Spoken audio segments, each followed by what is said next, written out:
Gala. Pasamos como al tema de la primera ola del feminismo, que surge a partir de el siglo XVIII, precisamente. Y es en esta época, ya saben, la Ilustración, la Revolución Francesa, libertad, igualdad y fraternidad, todas estas ideas de Rousseau que, pues a pesar de sí, evidentemente tener como gran carga histórica y de ser muy positivas, pues él de manera determinante sacaba a las mujeres de esa ecuación. O sea, las mujeres no estaban consideradas dentro de esta idea de igualdad, fraternidad y libertad, ¿no? Y la sociedad en aquel entonces, todas estas ideas revolucionarias se gestaban a partir de tres ejes, que era el racionalismo, el empirismo y el utilitarismo, ¿no? Y ya saben, ¿no? Todas las ideas y todo el conocimiento debe pasar por las leyes debe ser razonado, debe ser verificable en la realidad material, por decirlo de alguna manera, y debe ser práctico, ¿no? Entonces a las mujeres esto realmente les apasionó, sí fue como de, no inventes, yo quiero participar de todo eso, y las mujeres tuvieron un lugar muy importante en la revolución. Ellas también marcharon, ellas también lucharon codo a codo con los hombres, ¿no? Ellas esperaban realmente ser tomadas igualmente en cuenta, ¿no? Pero pues no pasó así, es como de no, ustedes no pasan, porque increíblemente, o sea, los hombres sí querían derrocar a la monarquía y querían que dejaran de tener privilegios pero solo ellos, porque ellos también querían mantenerse en el poder sobre las mujeres.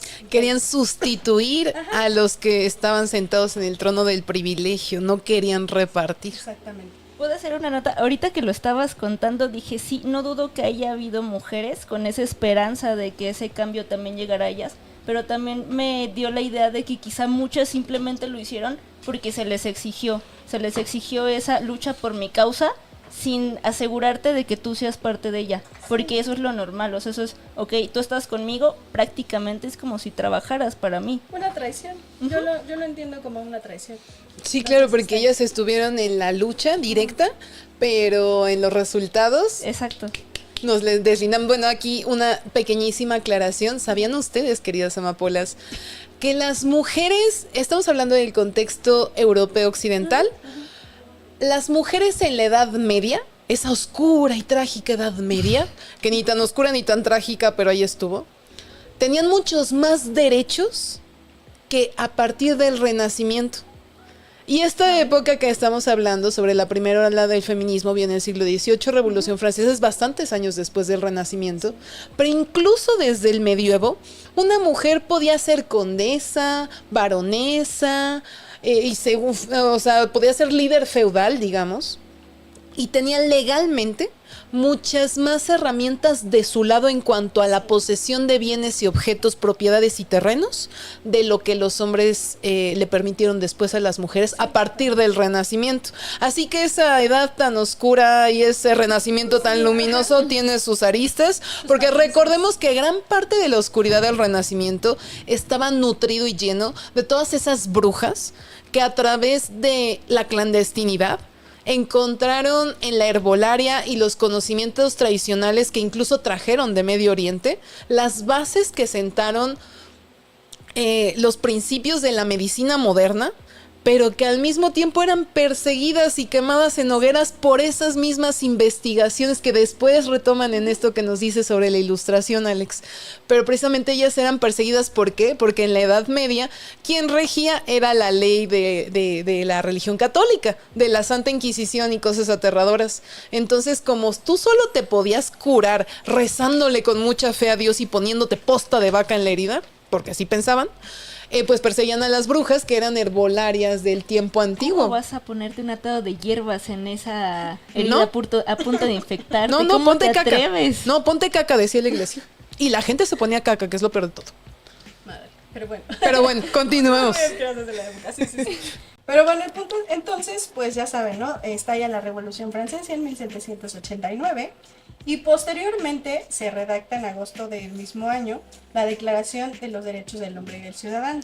Pero pues obviamente se deja, como ya lo mencionamos, excluidas a las mujeres y entonces dicen las mujeres, no, pero ¿por qué? ¿No? Y las mujeres lo que empiezan a hacer en este momento de la historia es que empiezan a crear sus propios clubes literarios y políticos en Francia. ¿no? Dicen, ok, me dejaron afuera, pero no nos vamos a rendir. Nosotras vamos a seguir y nosotras también queremos formar parte de este movimiento. Entonces, esto se extiende hasta Londres y Berlín, etc., ¿no? Y entonces surgió una mujer muy valiente, llamada Olimpia de Gouges. Bueno, ya se pone este nombre.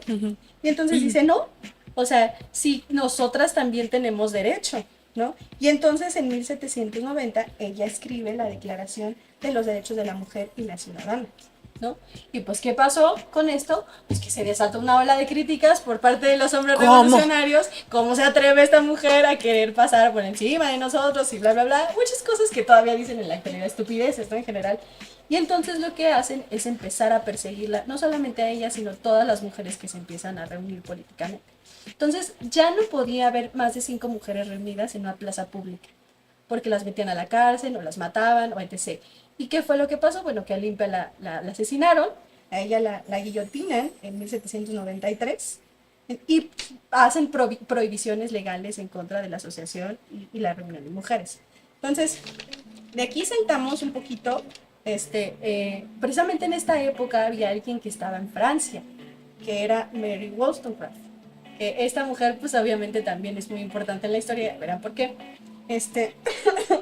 Ella, la ventaja que ella tenía es que en su familia, bueno, no sé si ventaja o desventaja, dependiendo de cómo quieran verlo, pero sus padres o su familia era como de clase baja y no tuvo la oportunidad de acceder a una buena educación, lo cual al mismo tiempo fue positivo porque la educación para las mujeres en ese entonces era simplemente adiestrarte como para las labores domésticas, para ser una buena madre, cosas del estilo, ¿no? Entonces ella crece con un sentido crítico a partir de que no tiene los prejuicios de toda esta educación machista, ¿no? De la época, ya hay, ¿no? Entonces ella crece, sueña, empieza como a cuestionarse cosas y la mayoría de las cosas que ella aprende las aprende de manera autodidacta. Y la historia y su biografía nos dice que también era una mujer sumamente empática, que apoyaba muchísimo a sus amigas. Todavía no existía este concepto de sororidad, pero ella tenía mucha empatía y tenía mucho esta sensación de comunidad con sus compañeras. Entonces, ¿qué sucede? Ella escribe un texto, bueno, 2 textos de hecho. El primero es Vindicación de los Derechos del Hombre, donde ella también expone todas estas ideas revolucionarias de la época y las apoya. Pero es hasta que escribe este texto que va dirigido a los hombres que posteriormente ella dice, bueno, las mujeres también, o sea, realmente ella siempre lo tuvo en mente, ¿sabes? Y entonces escribe la contraparte, que sería la Vindicación de los Derechos de la Mujer, ¿no? Y aquí obviamente pues habla de la inclusión de la mujer en los principios universales de la Ilustración, la reivindicación moral de la individualidad de las mujeres y su capacidad para elegir sobre su propio destino, igualdad de la especie, lucha contra los privilegios y todas estas cosas que ella hace provocan que igualmente los hombres de la época le empiecen a tildar de prostituta, empiezan a generar un montón de odio hacia ella, dicen cosas horribles. Campaña de desprestigio, totalmente. Y es súper curioso porque por un lado la reconocen como una de las mujeres más bonitas, pero al mismo tiempo la tachan de prostituta. De hecho le ponen un apodo bastante grande que es la llena con faldas. Entonces así le tenían miedo a los hijos de la chingada, ¿no? Pero bueno, ella pasa por una serie de situaciones muy desafortunadas, porque ella estando en Francia, pues obviamente a partir de la revolución la exilian, entonces ella tiene que volver a Londres, que es de donde ella es. Y ahí en Londres, pues ella descubre que está embarazada de una relación que tenía precisamente en Francia, entra en depresión, porque pues está sola, o sea, lo que ella vive, a mí me parece curioso cómo después de los siglos, cómo hay mujeres que viven su misma situación. Es como un testimonio de lo que pasa hasta el tiempo actual. Exactamente, entonces ella pues en algún punto intenta suicidarse, afortunadamente no lo logra es muy curioso, ¿por qué no?